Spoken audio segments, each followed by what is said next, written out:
कह रहा था कि मैं मलीर से आया हूँ और अपने बेटे को साथ लेकर आया हूँ। मीर रज़ा जो था वो भी मेरा बेटा है। उनको अगवा किया गया, उसके बाद उसके ऊपर तशद्दुद किया गया, तशद्दुद के बाद उसको कत्ल कर दिया गया, मगर अभी तक ये मालूम नहीं है कि उसको कत्ल किसने किया, क्यों किया, वजह सामने नहीं आई। ये भाई आए हैं, भाई बताइएगा कि किस जज्बे से आप इस एहतजाज में शिरकत कर रहे हैं। अस्सलाम वालेकुम। पहले तो मैं आपको ये बता दूं कि जज्बा हर उस बंदे के अंदर होना चाहिए जो बाप है, जो माँ है, उनकी औलाद अगर जाती है, जो जिगर का टुकड़ा है, तो उनसे उसके बारे में पूछा जाए कि क्या हालत होती है। हमारे इसीलिए यहाँ पे आने का मकसद यही है कि मीर रज़ा मेरे स्कूल का स्टूडेंट था। मैं अभी पब्लिक स्कूल में टीचर रहा हूँ, स्पोर्ट्स मैनेजर था वो, और उसके साथ उसका दोस्त जिन्होंने मिल के ये बिज़नेस स्टार्ट किया, अहमद बारदे, उसको मैं ट्रेनिंग कराता था स्कूल में। ये दोनों बच्चे मेरे पास आके काफ़ी वक्त बिताते थे।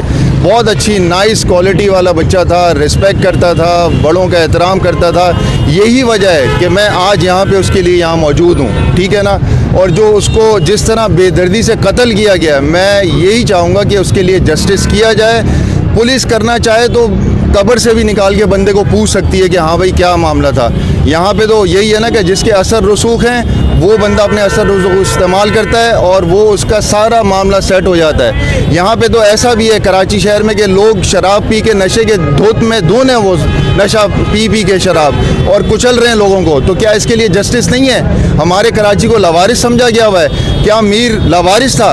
उसको इतनी बेदर्दी से कत्ल किया गया है, क्या उसका जस्टिस नहीं होना चाहिए? होना चाहिए, ज़रूर होना चाहिए। वो बेटा था, हमारा बेटा था, किसी का भी बेटा चाहे, तो क्या उनके बेटों को जाने का नुकसान नहीं होता? किसी को दर्द नहीं होता? आज जो है मीर रज़ा का नंबर है, कल मेरा नंबर है, कल आपके बेटे का। बिल्कुल किसी के भी बेटे का हो सकता है। तो क्या अगर हमारे पास असर रसूख नहीं है तो हम ये जस्टिस के ज़रिए, ये यहाँ पे लोगों की आवाज़ बन के, कम से कम मीडिया पर आके, आप सोशल मीडिया के थ्रू हमारी आवाज़ को तो ऊपर तक पहुँचा सकते हैं ना, कि जिसके ज़रिए हमें इंसाफ मिले।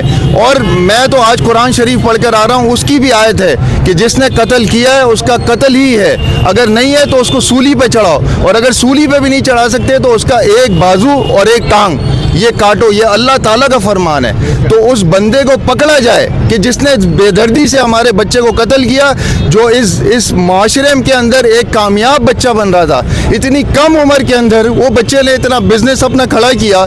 यार कितनी मेहनत करनी पड़ती है बिजनेस के लिए, और उस बच्चे ने इतनी मेहनत से ये किया, तो क्या उसको उसके जो करने वाले हैं कत्ल, उनको कैफर किरदार तक नहीं जाना चाहिए?